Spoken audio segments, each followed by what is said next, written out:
போகிற வீடியோ என்ன அப்படின்னா எலக்ட்ரிக்கல் த்ராட்டல் பாடி, அதாவது இன்னைக்கு லேட்டஸ்ட்டாக வர வண்டிக்கு எல்லாமே பார்த்தீங்கன்னா இசிஎம் கமாண்டட் த்ராட்டல் பாடி தான்.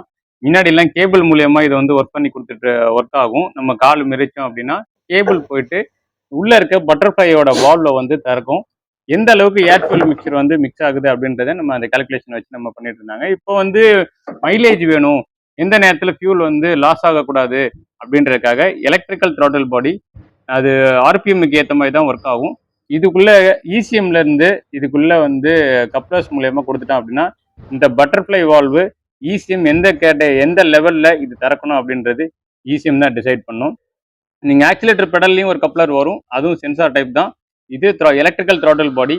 இதை வந்து நம்மளால கழட்ட முடியுமே தவிர இதை நம்ம மேனுவலாக வந்து இது மாதிரி ரஸ்ட் ஸ்ப்ரே மாதிரி அடித்து உள்ளுக்குள்ளே இருக்க பட்டர்ஃப்ளையை வந்து டச் பண்ணாமல் இப்படி ஸ்ப்ரே மட்டும் பண்ணி இது உள்ளே இருக்க பட்டர்ஃப்ளை டேர்ன் ஆகாமல் நம்ம க்ளீன் பண்ணிக்கலாம்.